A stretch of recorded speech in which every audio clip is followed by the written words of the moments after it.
Hello friends, welcome to our channel. আশা করি সবাই খুব ভালো আছো আর সুস্থ আছো। আজকে আবার ফিরে এসেছি একটি মজার রেসিপির সাথে। আজকের রেসিপি কালো জাম।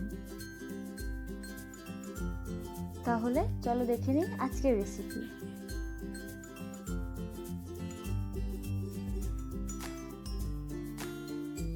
এই মিষ্টিটি বানানোর জন্য আমার মেন ইনগ্রিডিয়েন্টস লাগবে পাউডার মিল্ক। আমি এখানে 10 টেবিল স্পুন পাউডার মিল্ক নিয়ে নিয়েছি।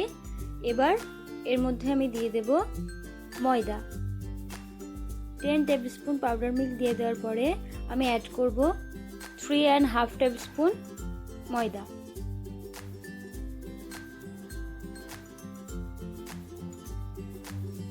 এরপর দিয়ে দেব হাফ টেবিল স্পুন সুজি, আর দিচ্ছি হাফ টি স্পুন বেকিং সোডা। এরপর 2 টেবিল স্পুন কার্ড এবং 2 টেবিল স্পুন মিল্ক। দুধটা আমি আগে থেকেই জাল করে ঠান্ডা করে নিয়েছিলাম। এবার সমস্ত ইনগ্রেডিয়েন্টসগুলো আমি ভালো করে মিক্স করে নেব এবং একটা নরম ডো বানিয়ে নেব।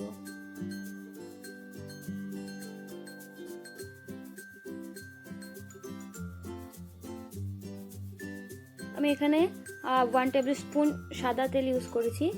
তোমরা চাইলে ঘিও ইউজ করতে পারো। আমার কাছে ঘিটা ছিল না, সেজন্য আমি সাদা তেল দিয়েই এটা মেখে নেব এবং একটা নরম ডো বানাতে হবে। অবশ্যই ডোটা যেন শক্ত না হয়, নরম ডো হবে।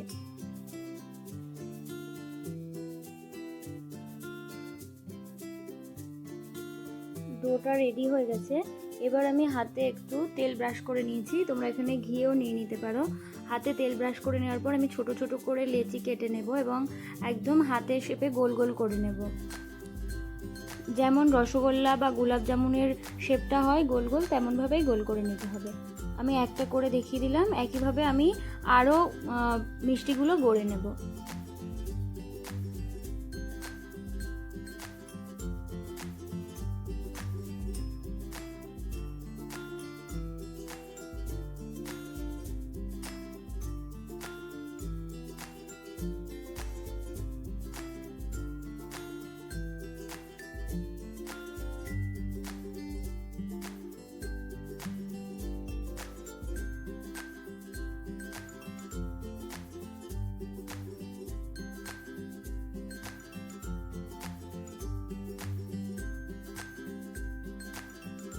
সমস্ত মিষ্টিগুলোই আমার তৈরি করে নেওয়া হয়ে গেছে।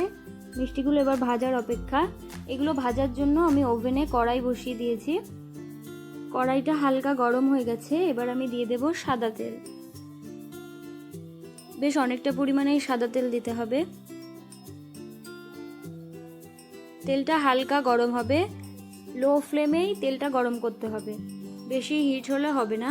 তেলটা হালকা গরম হওয়ার পরে আমি সমস্ত মিষ্টিগুলো একে একে এর মধ্যে দিয়ে দেব এবং ভালোভাবে ভেজে নেব।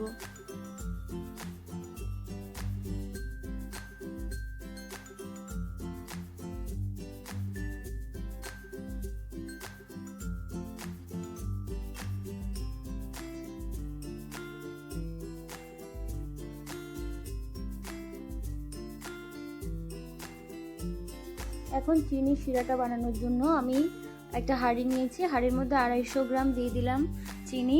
এবার সমপরিমাণ জল দিয়ে দেব, অর্থাৎ 250 গ্রাম চিনির জন্য 250 গ্রামই জল দেব। তোমরা দেখতেই পাচ্ছ পাশে কড়াইতে মিষ্টিগুলো ভাজা হচ্ছে। এবার এর মধ্যে আমি দিয়ে দেব 4টে ছোট এলাচ। এলাচের মুখগুলো অবশ্যই ফাটিয়ে দিতে হবে। এরপর একটা চামচের সাহায্যে আমি ভালোভাবে একটু নেড়ে চেড়ে নিয়ে শিরাটা তৈরি করে নেব। দেখো বন্ধুরা, কালারটা কতটা সুন্দর এসছে।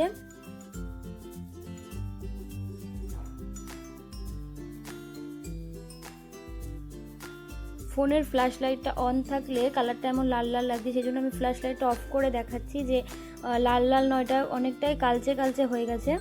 তোমাদের বোঝার সুবিধার জন্য আমি ফ্ল্যাশ লাইট অন করে দেখালাম। এটা অরিজিনাল কালার। সত্যি দেখতে খুবই সুন্দর হয়েছিল, খুবই লোভনীয় লাগছিল। এদিকে চিনি শিরাটাও রেডি হয়ে গেছে। আমি একটা বোলে এটা নামিয়ে নিয়েছি। এটা গরম থাকতে থাকতে এর মধ্যেই মিষ্টিগুলো দিতে হবে। মিষ্টিগুলো অলমোস্ট ভাজা ডান। এই গরম অবস্থাতেই আমি কড়ার তেল থেকে তুলে নিয়ে এগুলো আমি চিনি শিরার মধ্যে দিয়ে দেব। চিনি শিরাটা ঠান্ডা হয়ে গেলে কিন্তু এই রসটা ভালোভাবে সোক করতে পারবে না, সেই জন্য মিষ্টিগুলো গরম অবস্থাতেই তেল থেকে ঝরিয়ে নিয়েই চিনি শিরার মধ্যে দিয়ে দিতে হবে।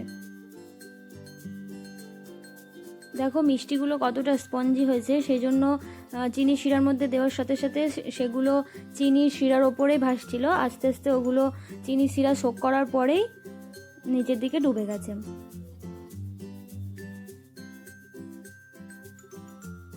মিষ্টিগুলো চিনি শিরার মধ্যে দেওয়ার পরে আমি একটা প্লেটের সাহায্যে আধ ঘন্টা এটা ঢেকে রাখবো।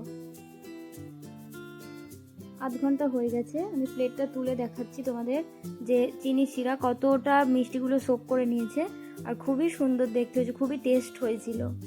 এবার আমি তোমাদের কিছু মিষ্টি প্লেটে নিয়ে কেটে দেখাবো যে কতটা সফট হয়েছে এবং ভিতরটা কতটা রসালো হয়েছে, দেখতে কতটা সুন্দর হয়েছে। সত্যি দেখে মনে হচ্ছে না এতে কোনো ছানা ইউজ করা হয়নি, এটা শুধুমাত্র গুঁড়ো দুধ দিয়ে ইউজ করা হয়েছে।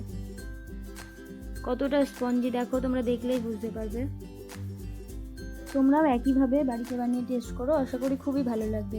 ভালো লাগলে কমেন্ট বক্সে জানাতে ভুলো না। আজকের রেসিপিটি কেমন হয়েছে আমাকে অবশ্যই জানিও। আজকের মতো এ পর্যন্তই, ফিরে আসবো অন্য আরেকদিন অন্য কোনো নতুন ভিডিওর সাথে। ততক্ষণ পর্যন্ত স্টে হ্যাপি, টাটা।